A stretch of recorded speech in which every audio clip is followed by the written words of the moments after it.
satélite. A mí me gustaría que comenzáramos, porque lo que yo quise hacer el día de hoy es una charla de amigos, es recordar a Abel González y junto con los oyentes ver algunos aspectos del programa satélite hace unos años atrás. Nuestro querido Benji Bula escogió varios Remember Time para que los oyentes lo disfrutaran y yo sé que lo van a gozar muchísimo como nosotros acá y ya con sus compañeros que forman parte de estos Remember Time hablaremos del tema. Así que producción, vámonos con el primer Remember Time.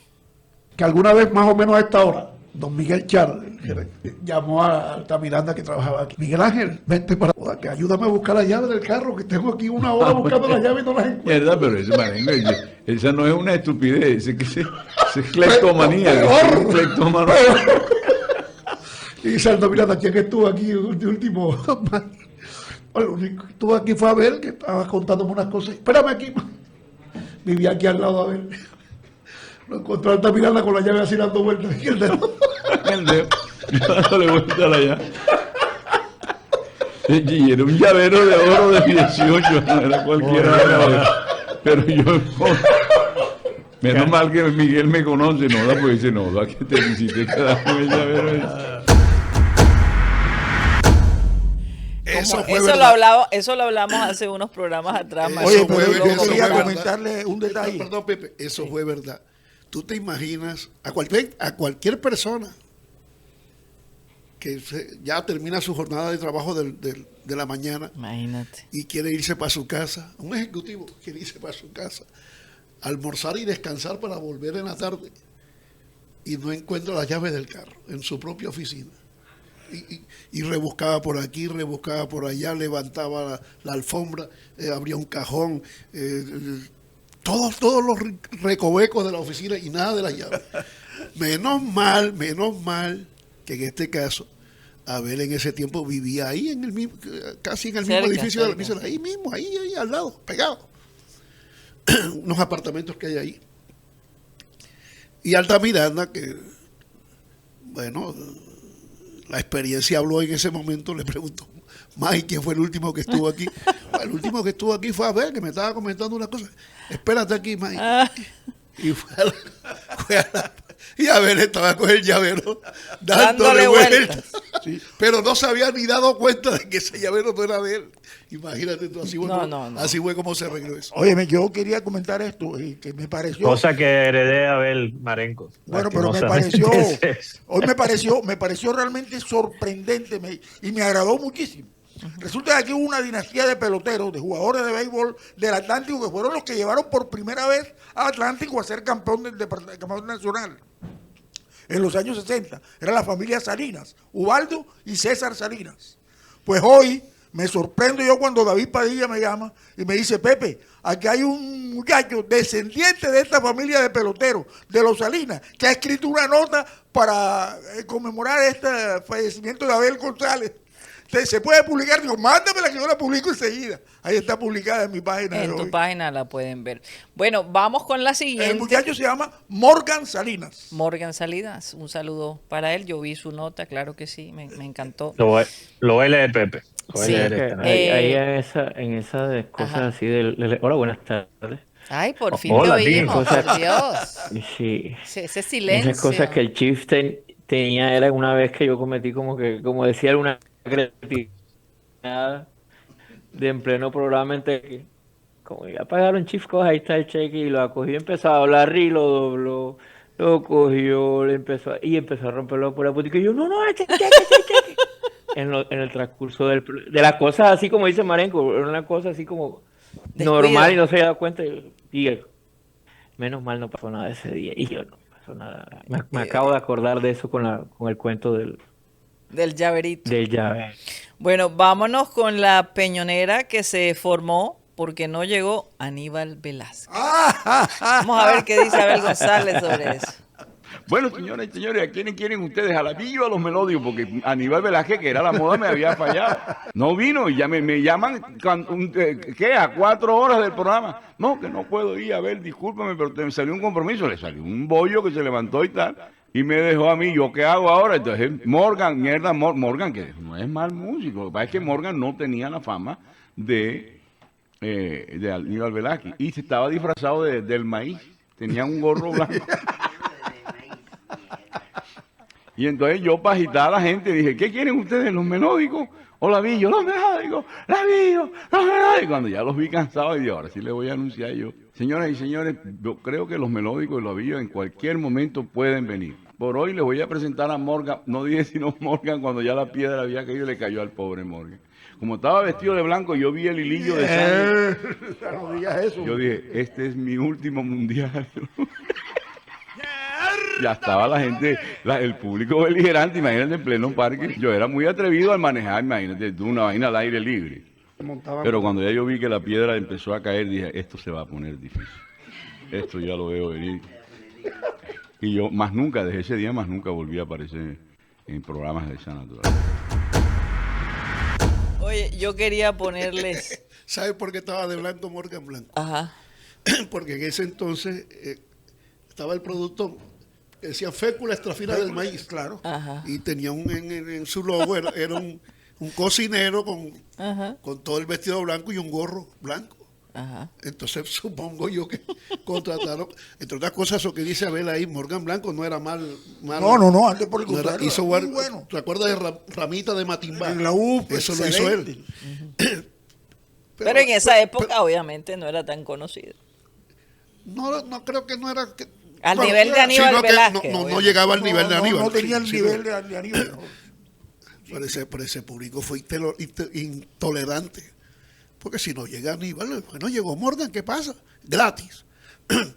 Entonces, bueno, supongo que era que habían contratado a Morgan Blanco para que promocionara el producto ese que se usaba mucho en el carnaval para Era la competencia de maicena. Exactamente. ok. Sí, Que lo después se hicieron- reemplazó la maicena por ese tipo de... Sí, porque es que lo que pasa es que, entre otras cosas, que la maicena no es ni siquiera de aquí. La maicena la importamos del carnaval de Pasto, del carnaval de blancos y negros, que era donde ellos lo usaban. Y entonces Maicena aprovechó que estaban en los carnavales aquí y antes del carnaval metió una campaña publicitaria de esa que tú no te imaginas, man. Todos los días en todas las emisoras, maicena. A mí me encantaba, pero qué desperdicio, ¿no? Porque eso es alimento para muchas Claro, personas. Para los niños sobre todo. Sí, entonces, pero qué rico sentir la maicena, Hombre, ¿no? sabroso. Ahora ese polvo es horrible y el spray ese que tienen No, eso es desde peor. la espuma, La espuma. es terrible. Peor. Oigan, yo quería poner una anécdota que tuvo nuestro querido tío Freddy con mi amado padre, narrada por él. Nos envió este audio y le voy a dar prioridad porque me he reído de la situación, además porque ese era mi padre, ustedes lo van a ver frente a esas circunstancias. Él era una persona que siempre le gustaba hacer las cosas bien y las cosas así medio chuecas no iban con él. Así que vamos a escuchar esta anécdota que nuestro amado tío Freddy desde allá, desde Acarigua, Venezuela, nos envía. Adelante, producción. Un saludo a la gente bella de Satélite y sobre todo a mi sobrina Linda. Quería estar presente con las anécdotas para mi cuñado Abel González. Yo era más hermano de él que de Ingrid y bueno, le tapaba muchas cosas. Un día Abel estaba cansado ya de la radio y agarró un año sabático. Nos fuimos a Río Frío, la camioneta, a comprar plátano y aguacate y esas cosas. Y las traíamos para la Supertienda Olímpica, se la vendíamos a la Supertienda Olímpica. Al comienzo nos contaban los productos, pero ya después no, porque los traía Abel. Entonces, bueno, echamos varios viajes para la Supertienda Olímpica, la 72, me acuerdo yo. Un día don Farid Char nos presta un camioncito Dodge con su carpa y con su lona, y en la puerta decía Supertienda Olímpica. Bueno, llegamos nosotros allá a Río Frío, a ver, habíamos comprado una yegua, teníamos una yegua allá y todo chévere, muy sabroso. Pasábamos allá donde el señor, en el conuquito del señor que nos vendía los productos, y bueno, llegamos con el camioncito y tal para traer más, pues ya la camioneta ya no daba abasto, no cabía. Y resulta que el señor nos dice que si le podíamos traer 2 sacos a Barranquilla. Entonces, Abel le pregunta que de qué eran los sacos. El tipo nos dice que eran sacos de marihuana. Dígame, ¿para qué fue eso? El tipo nos dice, no, ustedes no los paran en ninguna alcabala ni nada, porque en las puertas dice Supertienda Olímpica, y como llevan comida, plátano y aguacate, yuca, todo, no los paran y tal, pues me hagan el favor y ven para allá. No, mire, hasta el sol de hoy nos vinimos pero asustados, pero Abel era nervioso, nos vinimos súper asustados, no, y no volvimos más nunca, hasta la yegua se perdió, se quedó allá la yegua, se quedó todo, no volvimos más. Imagínate toda esa vaina. Yo, Pepe, recuerdo. Yo recuerdo haber visto un papel donde decía que mi padre era dueño de una yegua. Y yo preguntaba, ¿pero dónde está esa yegua? Yo quiero conocer ese caballo, papá. Y él me decía, ese caballo ya no está. Y ahora Nunca sabes quiso por qué. regresar y ahora Ya sabemos me dónde acabo de quedó. enterar por qué nunca vimos la yegua. Porque tú te imaginas. ¿Sabes, Karina, Ay, qué maravilla, tío. Esa historia del tío Freddy No. Es genial. me lo ha contado, me lo ha contado varias veces Sí. y siempre me encanta escuchar esa historia, pero una de las cosas Ay, no. que más me queda en la memoria Ajá, de esa historia es el inicio, sí. que mi abuelo estaba cansado de la radio y que necesitaba un break transportando fruta. Frutas. Una yegua. Él Y- era de esos, de pronto se le daba por Pero Por la cambiar. La razón que lo Ay, no, menciono qué es que después de un partido como el de anoche, necesito una época de yegua y fruta. Yo creo. Yo creo que esos son los partidos que cada vez que veo un partido como el que vi anoche, pienso en esa historia del tío Freddy, porque pienso, ¿sabes? Que yo A creo que ver, yo necesito un año de sabático. Abel era un hombre de rachas. Cuando Sí. tomaba, digamos, una actividad, la desarrollaba intensamente por un buen tiempo, hasta que se le acababa el encanto y se dedicaba a otra A cosa. otra cosa. Y yo- Cambiaba. Yo recuerdo que cuando la troja quedaba en la 46, frente al Suri, y Abel vivía en el apartamento ese de la 72, donde lo encontró Altamiranda con la llave dándole vuelta. Dios. Abel se iba con doña Ingrid para allá, Al Salcedo. para el sur y exactamente frente a la troja. O sea, Frente a la troja, escuchaba la música, llevaba una neverita con hielo y una botella de whisky. Y ahí se sentaban los dos. Varios sábados los vi ahí. Varios sábados siempre. Hasta que un día no fueron más, no sé qué pasó. Pero por lo menos fueron como 2 meses así, en esa rutina de sentarse ahí frente a la troja, oír la música, disfrutar ¿Eso la fue en qué año, Mario? eso Eso debió fue ser como como 90 y qué. No. 98, Por ahí va. No, un, no, poquito, mucho antes. un poquito antes. 97. 95, 94, 95, Ah, ok. por ahí más o menos. Por ahí más o menos. Óyeme, por aquí me Fíjate. escribe José Contreras. Ajá. Pregunta, o dice mejor, vamos a, Benji, por favor, párale bola a esto para ver si lo hacemos, si no hoy, más adelante. Dice José Contreras, sería bueno escuchar la historia contada por Abel cuando un directivo de un equipo italiano llamó a Junior para preguntar por el Nietzsche Guerrero. No, eso no le tocó a ver. No. Esa llamada la recibí yo. Lo que pasa es que no quiero contar la historia porque el amigo que está involucrado en eso se molestó conmigo. No, entonces déjalo ahí porque tenemos una lista enorme. Yo se las cuento fuera de Sí, micrófono. Ok, bueno. Vamos a dejarlo ahí. Bueno, vamos a Manda el aprovechar, audio, Marenco. porque el tiempo apremia. Vamos a aprovechar a escuchar este dice, Abel lo echan de RCN por no almorzar con el gerente. Eso es verdad. Vamos a escuchar. Yo trabajaba con RCN Televisión y fui premiado y gané premios en televisión con RCN. Y no me reanudaron el contrato porque no fui a almorzar con el gerente de la compañía, que vivía en Medellín. Yo venía de Venezuela, de un partido de Colombia, que habíamos tenido problemas y me hicieron ir a Medellín a una reunión. Y yo estaba trasnochado y el gerente me invitó a almorzar y yo dije que mierda, que estaba cansado, que necesitaba dormir porque estaba trasnochado. No me lo perdonó. Tú le dices a un gerente de aquí, y hombre, no puedo y no puede y ya. Pero mierda, tú le dices a un gerente callaco que no vas a almorzar con él y te lo tiraste para siempre. Sí, señor. Y yo lo hice porque de pronto el tipo me lo asumió como era una actitud prepotente mía, no, si estaba mamado. Yo me quería ir, primero venía trasnochado, me tocó levantarme a las 4 de la mañana para coger el vuelo tempranito para Bogotá y después salir madrugado para Medellín. Porque allá es así, vaya para allá, eche para allá, pase el memo para acá. Oh, y entonces echan para allá y para acá. ¿Ha cambiado mucho eso? No lo sé. Bueno, vamos a aprovechar, ya que mencionaron, precisamente es uno de los que tenemos aquí. No hagas más de 8 y los enemigos de Abel. Benji Bula. Porque uno puede pasar de la gloria al infierno en estas lides de un día para otro. Por eso hay que tener cuidado, hay que tratar de manejar un perfil equilibrado, no exagerar, porque la gente, siempre he dicho, de pronto puede ser un complejo mío, yo a veces creo cuando digo, no hagas más de 8, joda, 8 es bastante. Si tú tienes 8 carros, no joda, te parece 8 carros. Si tienes 8 casas, te parece 8 casas barro. Si tienes 8 mujeres, te parece barro 8 mujeres. Joda, no hagas más de 8, porque a mí me parece que 8 es una cantidad suficiente como para manejar la vaina ahí, tranquilo. Entonces, uno puede pasar de lo sublime a lo ridículo con una facilidad. Por alguien que desaforadamente, pues decide coger tu figura y ponerla como un dios. Eso es doloroso. Primero porque comienzas a creértelo. Por eso es que dicen, Dios mío, líbrame de los que me alaban. Porque termino siendo su esclavo. No, ese es tu enemigo. Ese es tu enemigo. Líbrame del odio contra mi enemigo, porque de alguna manera seguiré siendo su esclavo. Cuando tú odias a tu enemigo, eres esclavo de él sin darte cuenta.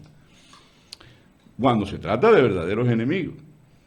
En el caso mío, yo considero que trato de no hacer enemigos. Discuto con mis antagonistas. Fíjate a Marenco como lo he domesticado con el tiempo. Yo que paso los golpes así, me muevo de un lado para otro. Pero de ahí a que sea tu enemigo.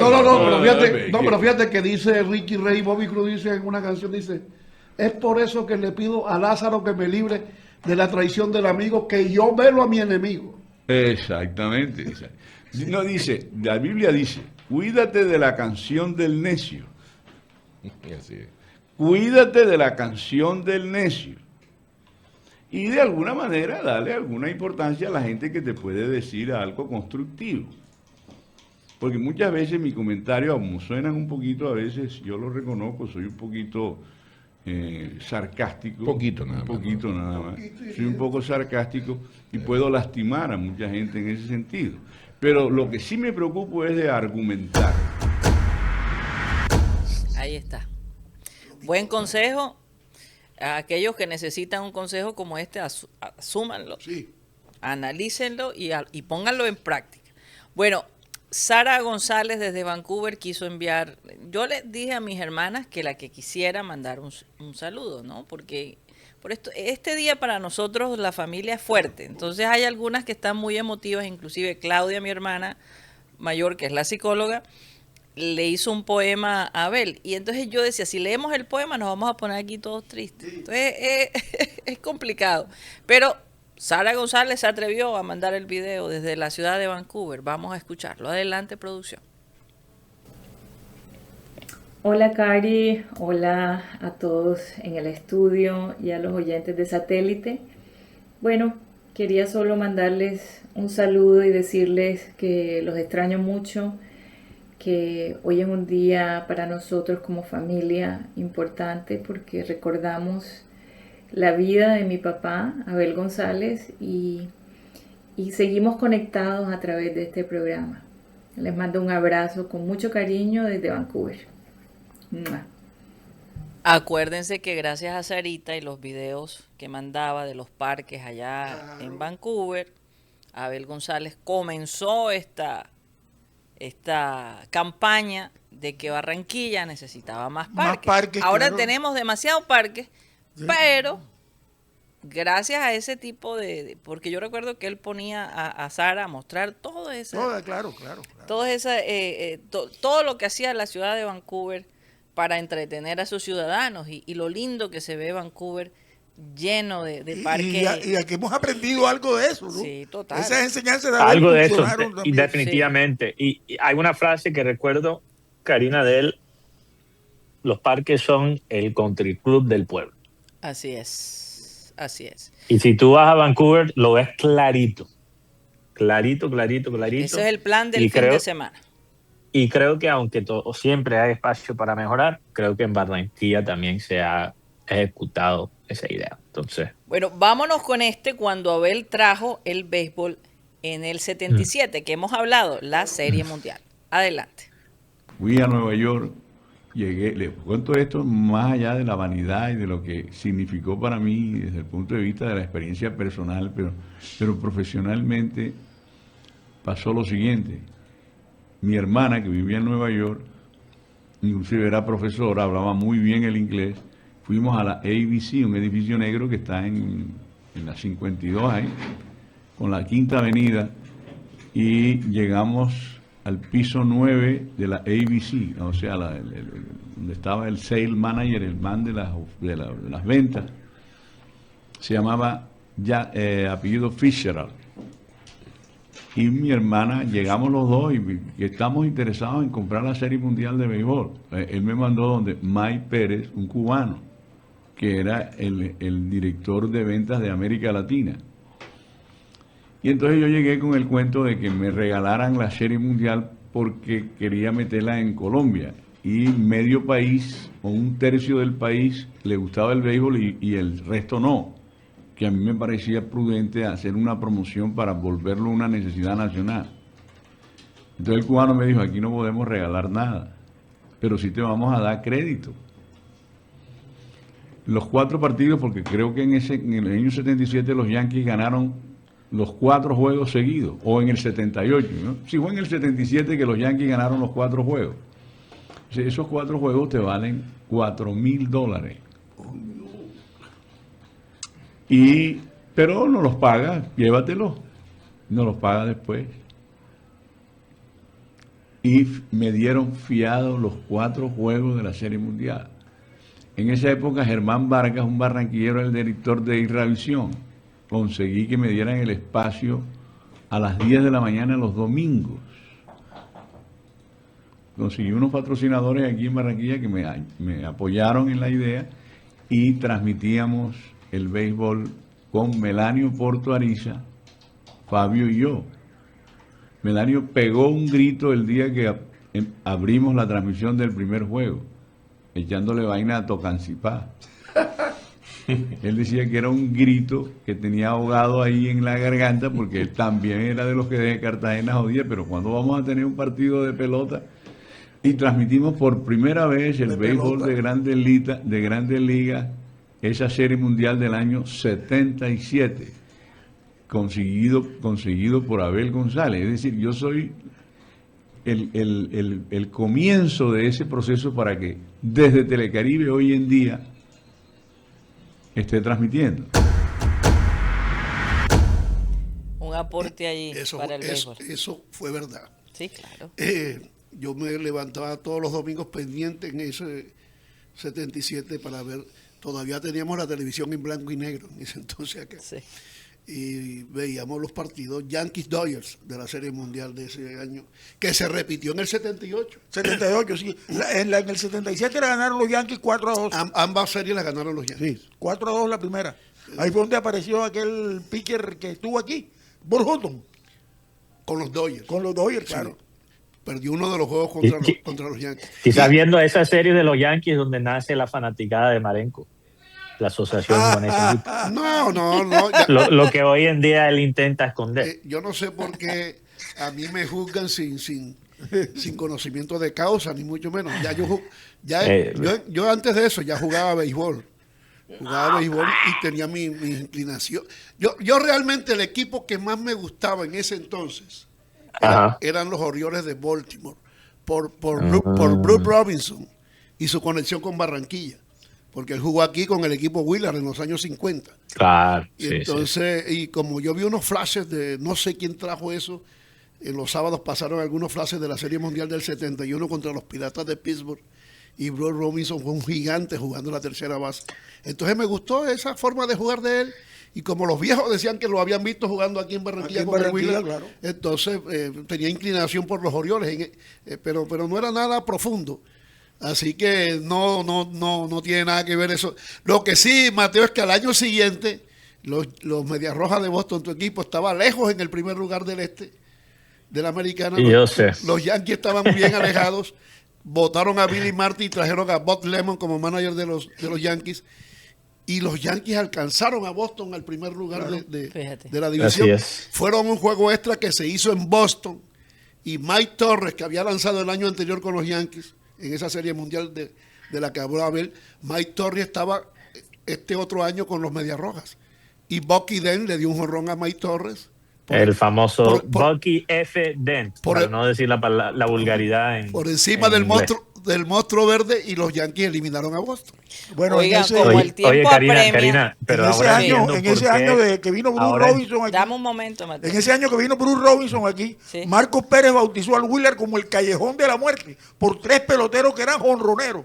Bruce Robinson, Tito Francona, cuyo hijo después fue manager ahora en Grandes Ligas, y un muchacho, Bob Nelson, que era una verdadera estrella en el béisbol cubano, fue campeón jonronero 3 años seguidos en Cuba, y aquí en Barranquilla pues no rindió, no batió tanto. Fíjate, Mateo, adelante, rápidamente. No, lo que iba a decir es que ahora entiendo por qué Marenco defiende tanto a Cal Ripken cuando yo cuento de la historia de la infidelidad de su esposa con Kevin Costner. Ahora entiendo por qué Marenco defiende tanto a Ripken.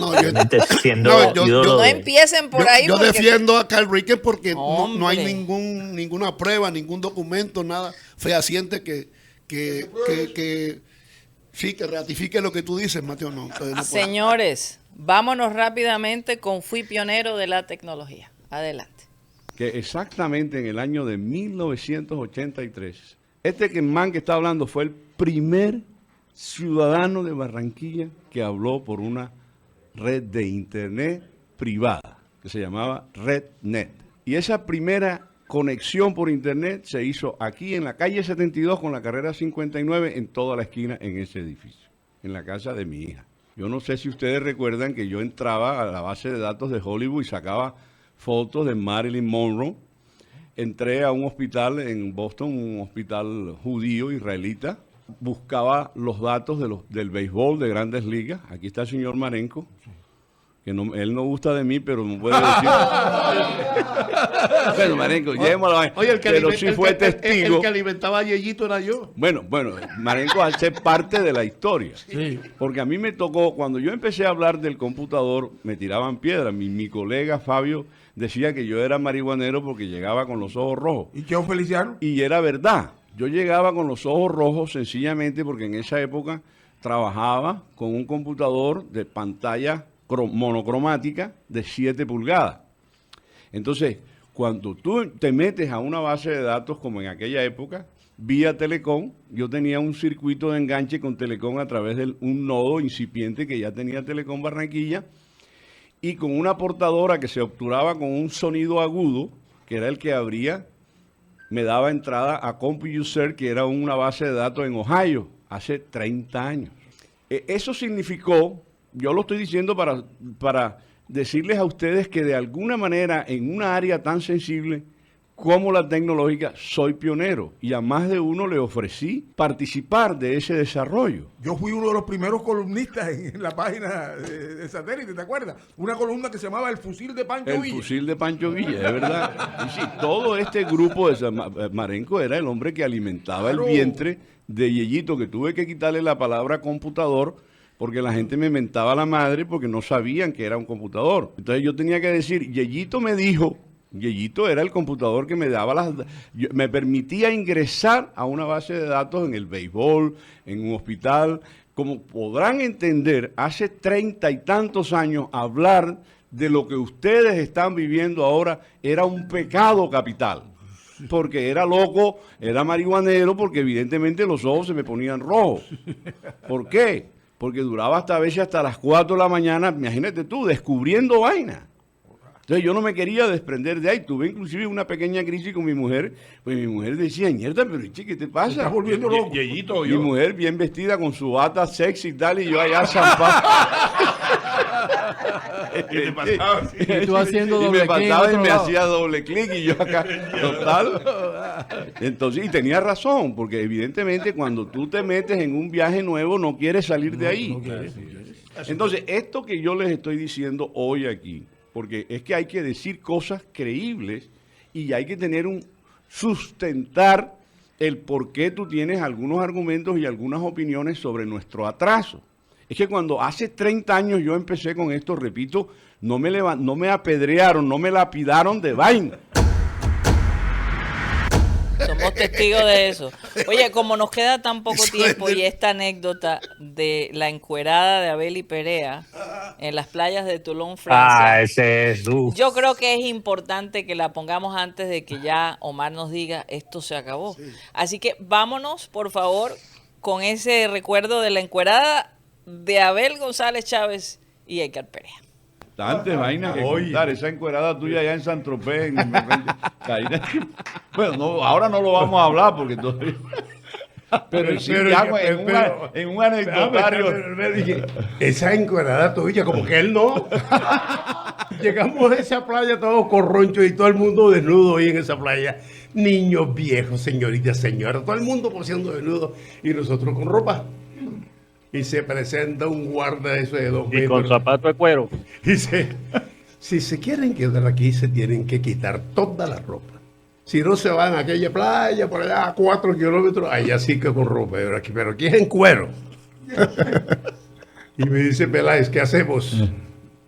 Toca. Aquella corronchada para uno quitarse ese pantalón y ese pantaloncillo ahí, y quedar uno en cuero. No, pero Nos quitamos esa vaina y ¡zuas! Para el agua. No, pero yo sí era tan inocente aquel entorno, en aquel entorno había una inocencia como la de Adán y Eva. Es cierto. Entre otras cosas, porque evidentemente psicológicamente todo el mundo en cuero, la vaina pasa normal. El problema es que 2 estén en cuero y los demás con ropa. No dejan a nadie con ropa. Sí. La idea era manejar aquel entorno con la inocencia, porque no permitían cámaras, ahí no había nada morboso. No, y no solamente eso, sino que el tipo que estaba ahí en cuero tenía que pensar que estaba en cuero con todo el mundo en cuero y no pensar en más nada. Bueno, él dice que no habían fotos, pero se habían fotos. No, pero yo sí leí. Habían fotos muy guardadas, muy custodiadas, pero sí habían yo fotos. sí leí. Disculpa, José, a propósito de esa columna que yo escribía, alguien, ustedes saben que aquí nos faltan sapos, me llamó por teléfono y me dijo, oye, loco, le estás poniendo mucha violencia a la vaina, quítale eso del fusil de Pancho. Entonces yo le dije, a ver, mira, esa columna va porque va, y soy yo el que le pongo el nombre. No, yo sí leí, creo que fue en Cromos, de una experiencia de un fotógrafo de Cromos, que fue a una playa de esa en Europa. Y él fue con su cámara colgada aquí y dijo, señor, la ropa y la cámara afuera. Entre usted solo, cuando regrese le entregamos la ropa y le entregamos la cámara. Entonces, no, esa foto que tú dices, no sé cómo las toman. Dice Angelillo que él estuvo en satélite en el 2004, antes de irse para Bogotá, y que había logró la pauta publicitaria de Aluminio Reynolds. Y en la presentación le decían, Angelillo, dale duro con el aluminio.